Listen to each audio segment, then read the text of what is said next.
What's up, fight fans? Welcome back to Sportskeeda MMA News. Will Alex Pereira prove to be a curse for Adesanya's success? Jake Paul looks past a drunk McGregor as he sets his sight on a different UFC star. Nate Diaz details what will bring him back to the octagon. Sean O'Malley improves his position despite no contest at UFC 276. Paige VanZant, a movie star? Find out what film she'll be in on this episode of Sportskeeda MMA News. He's already proven it by claiming 2 victories over Israel Adesanya in kickboxing, including a devastating knockout. He's a big, scary fighter and has a monstrous lead hook that can knock anyone out. So yeah, that's a pretty bad dude right there. After Izzy defeated Jared Cannonier, he's placed himself in a position to take on the Brazilian striker for a 3rd time. Only in this instant, it's under a new rule set, one that'll most likely favor Izzy.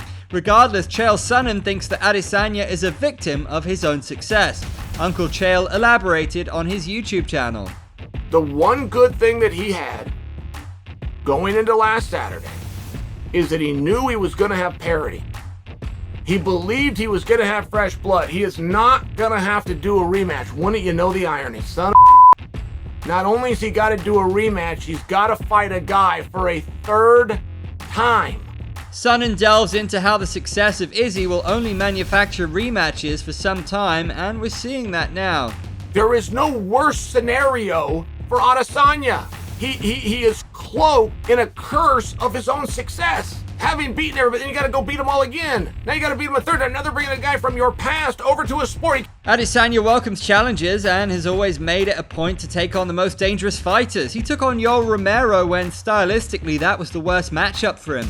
He took on Paulo Costa when he seemed unstoppable, and now he looks to take on Alex Pereira, the only man to knock him out. How do you see Adesanya doing this time around with Pereira? Let us know in the comments. Should Conor McGregor swap out the proper 12 for a glass of cold milk? Well, Jake Paul thinks so. The problem child is once again making headlines as his boxing match against Hassim Rahman Jr. inches closer. Jake isn't one to waste a hot microphone, so expect the sound bites to come pouring in over the next few weeks. Paul has made it clear that he'd love to get a piece of Conor McGregor, though that boxing match doesn't quite line up with whatever the Notorious has mapped out for his career. However, it hasn't stopped Jake from trying to stake his claim. Let's hear what Paul had to say to the schmo when asked about the UFC fighter he'd like to box next. Man, probably box Nate Diaz since Conor doesn't fight anymore. He's just a drunk in Dubai, posting stupid little training videos, acting like he's a boxer. Conor, drink some milk, bro. Get your bones back. Paul thinks that a boxing match against Nate Diaz is a bit more realistic, but he still threw in some digs at Conor. I know you're watching this. I know you love to watch me. I know you're a fan. I know you have my notifications on Twitter. That's why you responded right away. But let's make that fight happen. I want to knock you the fuck out, buddy. We hope you're liking this video as much as Jake Paul dislikes Dana White. If so, then make sure you show it by smashing that like button. You can go even further and subscribe to the channel. Hitting the bell notification will let you know whenever we upload. Don't miss out on our daily content. Nate Diaz has been going head-to-head with the UFC for months now. He's only got 1 fight left on his contract, but he hasn't found the right dance partner to share the octagon with in his farewell fight.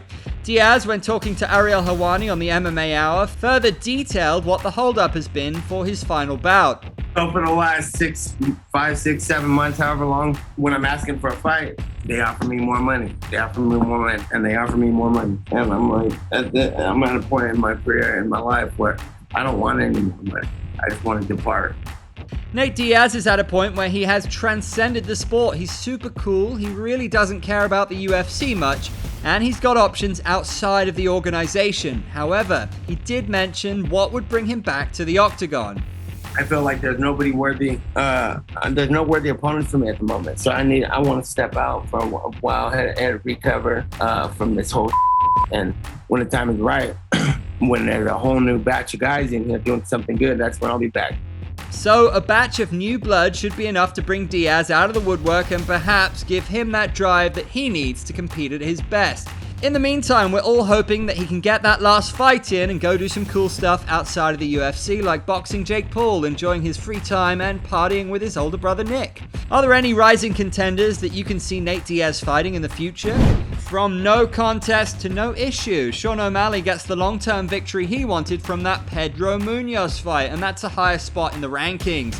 The new number next to O'Malley's name will certainly help him to get closer to the title picture. Literally and emotionally, the rankings updates always carry a bunch of highs and lows. O'Malley moves up despite not technically winning, which is still good for the UFC, but Tony Ferguson drops from the lightweight top 10 for the first time in 7 years, which is enough to even bring the Just Bleed fans to tears. Regarding Sugar, he's now at number 12 in the bantamweight division, now that he's gaining traction and is in the peripherals of the top 10 in one of the most stacked divisions in the UFC. Much like an aggressive coffee shop, the UFC is pushing Sugar, so it's fair to assume that he'll be fighting up the ranks again for his next bout. Key matchups against the likes of Rob Font, Twitter rival Petr Yan, or former opponent Marlon Vera could very well be in the works as we speak. Who would you like to see O'Malley fight as he attempts to crack the top 10? From real blood to fake blood, Paige VanZant takes a break from fighting and is gearing up to make her Hollywood debut, or Hollywood for the BoJack Horseman fans out there.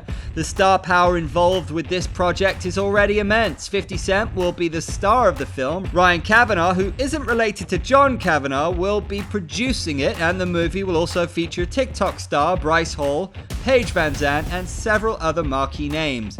12 Gauge broke the news with an image she posted on Twitter and captioned it with the words, "movie star." After hours of breaking down this cryptic tweet, we've revealed that it means she'll be a part of the film. Paige has been very busy since parting ways with the UFC, from fighting in BKFC to posting her exclusive content. She's doing pretty well for herself and is financially free. And we're sure this movie will continue to add to her financial well-being. Do you like horror movies? Which one is your favorite? Let us know in the comments section. That about does it for Sportskeeda MMA news. Don't forget to subscribe if you haven't already and follow us on your favorite social media platforms. We're on Facebook, Instagram, Twitter, and Snapchat. Until next time, here are some of the comments from previous videos.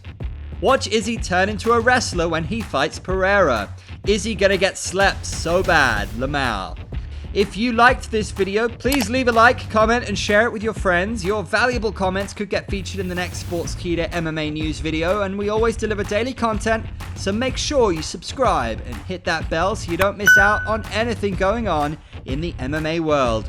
For updates, quotes, and exclusive interviews from all your favorite fighters, follow Sportskeeda MMA on Twitter and Instagram. Thanks for tuning in.